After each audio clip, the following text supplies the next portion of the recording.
Hello and welcome to another retro hunt video where we'll be touring charity shops, antique markets and boot sales in a quest to find hidden retro treasures amongst the random vintage tat. I'm RetroSteveUK and today we're visiting Aylesbury Town Centre in Buckinghamshire for a look around 5 of its high street charity shops, plus another slightly off the beaten path. There's 2 hours free parking at Aylesbury Shopping Park, so parking there was a no-brainer, and a short walk up Cambridge Street from there along this recently pedestrianised back road brings us out at Market Square, which sits at the top of the high street where all the charity shops are located. The Market Square is an interesting mix of old and new, with a couple of shopping centres leading off at either side, and some lovely historical architecture like the Clock Tower, which has been standing here since the late 1800s, and the Aylesbury Crown Court building, which was built in 1740. Walking back up to the top of the Market Square now towards the High Street and past the famous statues of John Hampden and Benjamin Disraeli, and of course we get the usual mix of high street shops we'd expect to see in British towns. The first shop of interest is the CEX, which I passed by as it's not a charity shop, but still worth having a look in the window to see if there's any vintage tech to drool over. Mainly just mobile phones and other assorted modern gaming gear here today though. The first charity shop is the Salvation Army, a faith-based charity who work with vulnerable youth and children, families, homeless people and the elderly. You can find out more about their work at salvationarmy.org.uk. Quite a nicely presented clean shop front this, and you'll probably notice that as we get closer to the bottom end of the high street, the areas seem to get progressively crummier, so this is a pleasant one to start with. On display in the window, these Noddy figurines look nice at £6 each, although I think they're new stock items, and on the shelf below those, 3 vintage looking die-cast vehicle models going for £4 a piece. I usually have a flick through the t-shirts whenever I go into a charity shop, and I normally come up empty-handed, but it's worth a look as you never know what you're going to find.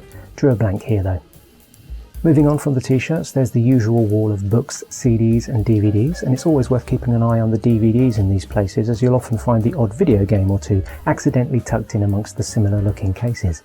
I spotted Nacho Libre there, which is a great film, I already have that though, and a 3D Blu-ray there in amongst the DVDs, Hugo 3D, and a bit of classic Tommy Cooper comedy there too.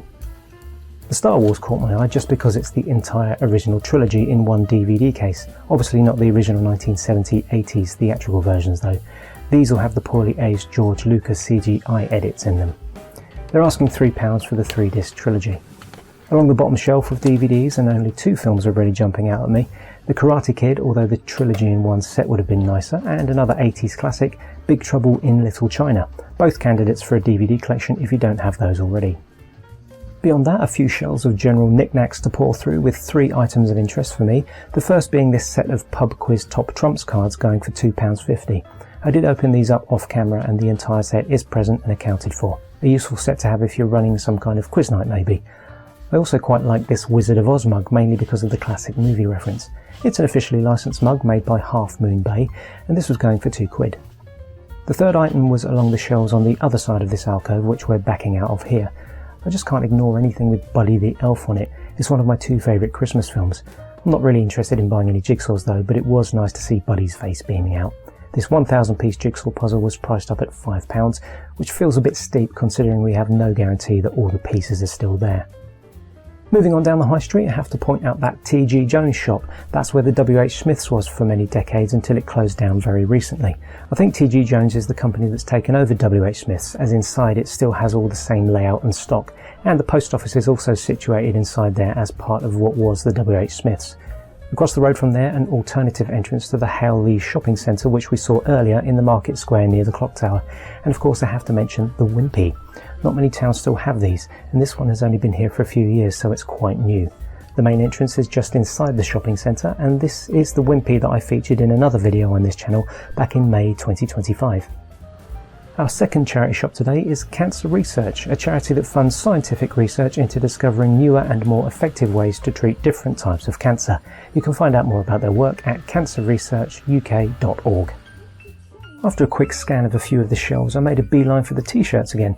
It was the usual mix of plain shirts and generic designs, including a couple of VW camper shirts that weren't too bad, and one that immortalised the Backstreet Boys. It's retro, yeah, but not quite the retro I'm looking for, sadly. Hiding behind the shirts, I was quite interested in this nano block set. Essentially it's miniature Lego that's supposed to appeal to adults as well as children, which is probably why I was interested. £2.25 is pretty cheap for this, but judging from how empty the box felt, I'd lean towards giving this a miss. Also on the shelf, and definitely coming under the heading of retro, this 90s, noughties and 2010s through the decades throwback quiz pack, priced at just £2 with 300 questions included on 150 cards. Again, another good pickup if you're planning some kind of throwback quiz night. And I can't believe I almost missed this, with the Rubik's logo poking out at me from behind the other generic looking Bolst games. This is a Rubik's jigsaw puzzle, which almost immediately disappointed me as I'm not really into jigsaws. A nice bit of Rubik's merchandising history though, going for £2.50, and one I've never even heard of. It does look irritating though. I love Rubik's cubes, but I think I'd rather chew off one of my own fingers than try playing with this thing. And the diagrams on the back of the box just make it look super complicated and frustrating, so sadly, regardless of the classic branding, it's a no for me.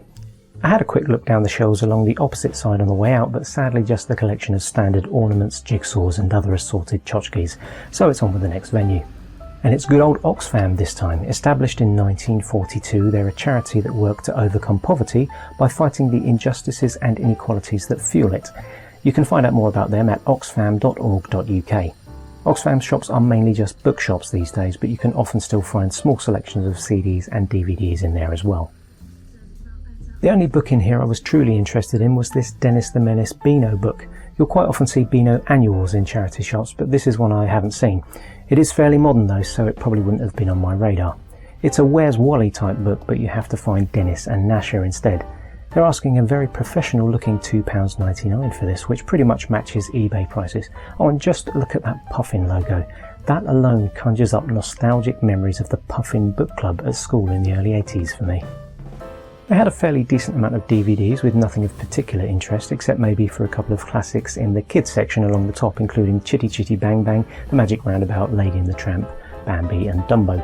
And there was also a selection of CDs, LPs and singles. I normally have a quick flick through the vinyl in charity shops, often gravitating towards the 7-inch singles, looking for particularly memorable sleeves or labels. I do have a modest collection of vinyl at home, which I still crack out from time to time for the odd listening session. Front and centre here in the 7-inch vinyls, it's the iconic 1984 Do They Know It's Christmas from Band-Aid. They're asking £3.99 for this, and to be fair, I'd have bought it in a flash, but I already have a copy in my collection at home.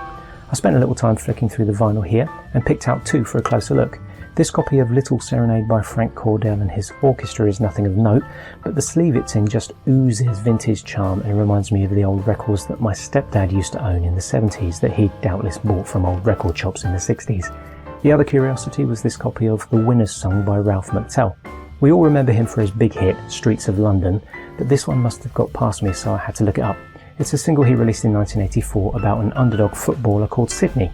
Worth looking up out of curiosity maybe, but other than that, I don't think you're missing much. They also had a basket on the floor filled with some kind of railway enthusiast DVDs. Great if you're into that, I suppose, but priced at between £4.99 and £22.99 for different bundles, you'd have to be pretty enthusiastic to be buying these. Am I missing something here? If you know something about these that I don't know, please do clue me in the comments. On the way out, I spied a couple more books worth mentioning. Cat Knits by Marna Gilligan looks like something straight out of the 70s, although I think it's probably a modern book made to look that way. And further down the shelf, for you artistic Japanese anime fans, here's a book teaching you how to draw characters in that style. Not my cup of tea, but some of you will probably be into this kind of stuff. £2.99 if you're interested.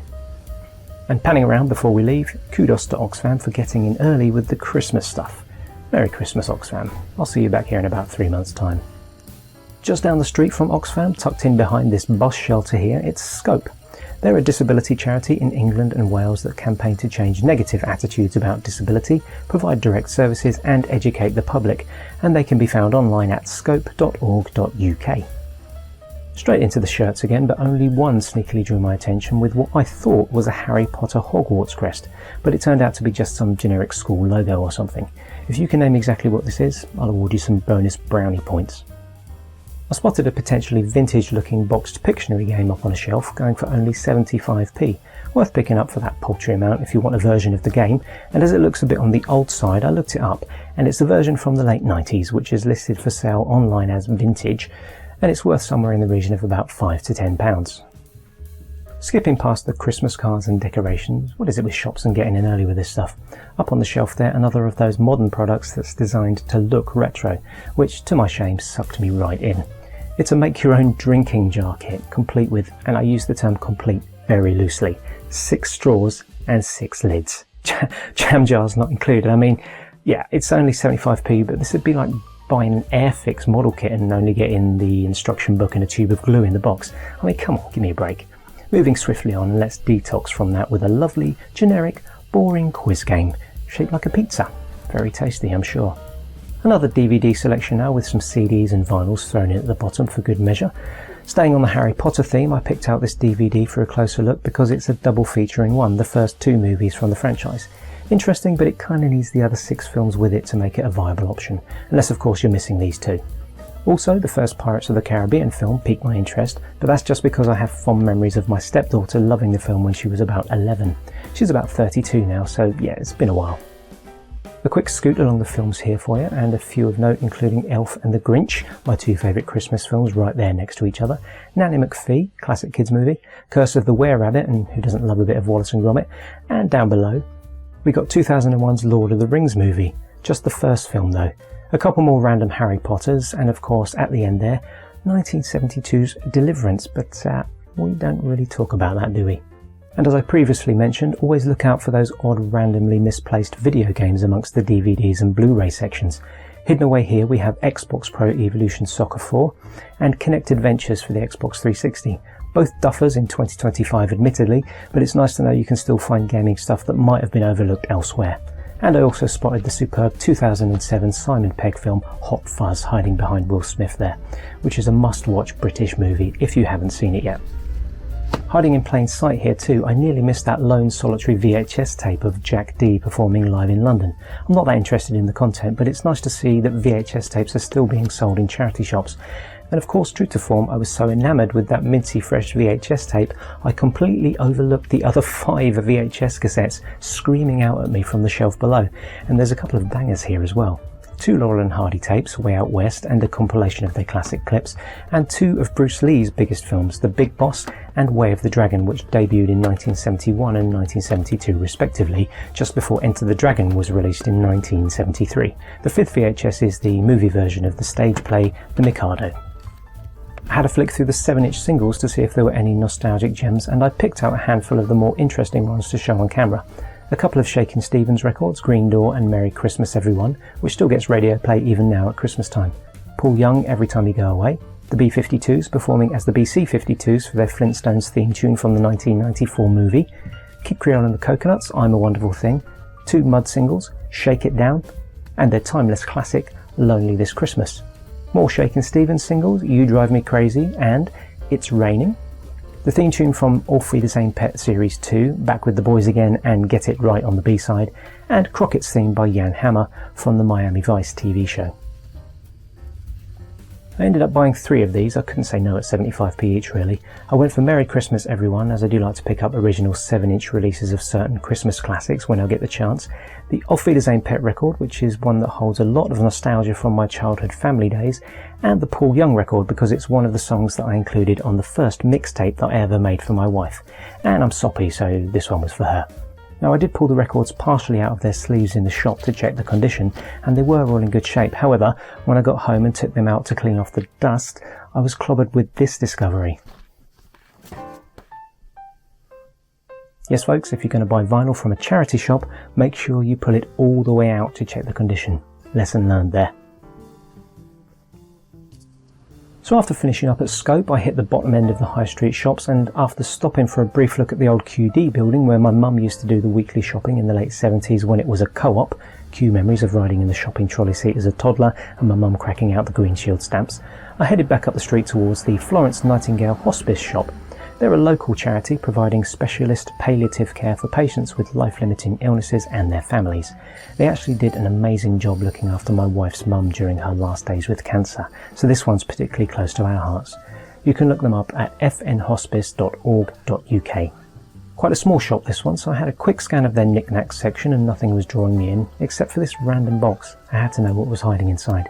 Then onto the shirts. The only interesting one being this Marvel's Thor-related reference. Far Thor, like a dad, just way mightier. On the shelf above, that classic design Domino's box beckoned me in. I think we all had one like this at some point. And I had a quick look at the roulette toy next to it, but quickly realised it was an adult drinking game. £5 and in new condition apparently. Probably a random unused or unwanted gift. Not much else here but stacks of clothing and a handful of DVDs, so I decided to do a quick scan past those before leaving.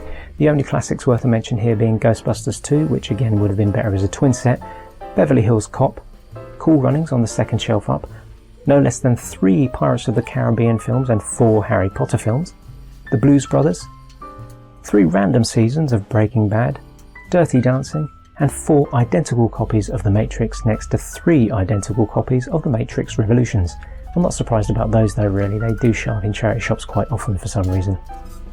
This was the last of the high street charity shops, so I started walking back to the car before heading out to that one last shop which is a little further out from the town centre, so we'll get to that shortly. On the way I took a marginally scenic route to show off 1 or 2 of Aylesbury's landmarks. Where I'm walking right now is exactly where the old Civic swimming pool used to be before the town underwent a major refurbish a few decades ago. The Odeon cinema over there stands on the site of the historical cattle market that the town used to be well known for. I came around here basically to show you these colourful statues which are a relatively new addition, as is this precinct here on the right, which was built over the remains of the old Civic Centre Theatre. I have no idea what these statues are supposed to signify, but I don't mind them, mainly because I always have a little chuckle at this one in the middle that looks like it's squatting down for a number 2. I've always been tempted to add an old toilet under there just for a laugh. And the third statue is balancing itself between 2 curved metal rods. Very artistic, I'm sure, and the pigeons at least seem to have appreciated it as well. A little further up this street, looking through the archways, you can just make out the market square with the clock tower where we started off, but underneath the archways there's a statue that's actually worth stopping to take a look at. This was erected as a tribute to David Bowie in honour of when he played a concert here in his early days, and the statue was privately funded as a gift to the town. Before leaving behind the clock tower and market square and heading on toward the car, I took a little detour through the Hale shopping centre where the Wimpy is located to show you the closest thing Aylesbury has to an arcade. It's not exactly up to seaside town standards, but there is a Pac-Man prize machine and a grabbing claw machine if you feel the urge for a little arcade action while you're here.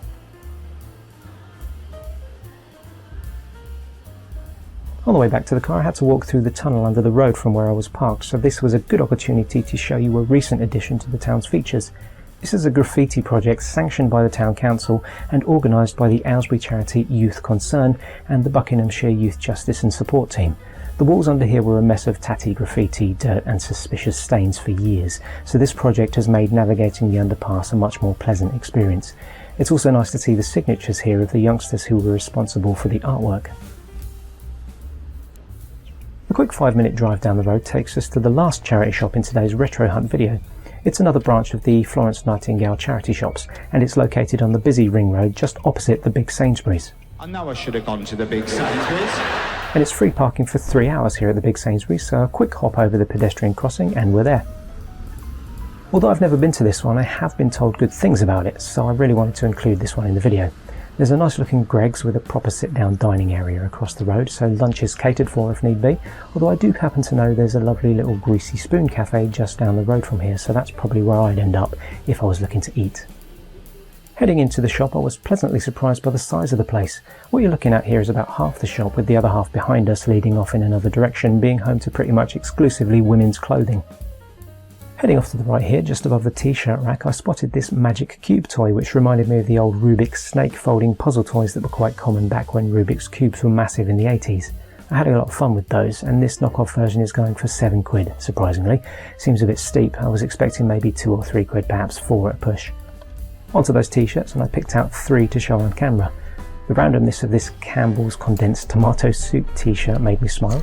Maybe worth wearing for irony, and I did like the style of this blue shirt with the red cape sewn on the back. Super Dad. Nice, and that D in the red diamond kind of reminds me of the Super Ted logo. And the last one worth a look was this Captain America shattered shield design. I don't know if the shattering relates to anything in the comic book lore, but for me it does make it stand out as being a little bit classier than a basic generic design. Further down the aisle, the sight of this vintage looking box set of Hobbit and Lord of the Rings books takes me right back to when I first discovered the books in the early 80s. The asking price is £5, which seems like a bargain, and I managed to prize one out of the box for closer inspection. The dates inside seem to indicate that this set was printed in the early 90s, so not overly vintage, but still old enough I think to be worth a £5. A modest selection of box games here at the far end of this aisle, mostly jigsaws though, and I decided to skip past the CDs and DVDs as I was starting to suffer with a bit of browsing fatigue at this point, although there were a few computer and video games on the lower shelf, and we haven't seen much of that today. Just on the left there is a PlayStation Portable copy of World Tour Soccer, and on the right a Harry Potter and the Chamber of Secrets game for PC, Medal of Honor for Xbox 360 along with Rainbow Six Vegas, Call of Duty Modern Warfare, the Italian Job for PC, and a couple of Nintendo Wii games, Carnival Funfair Games and Red Steel.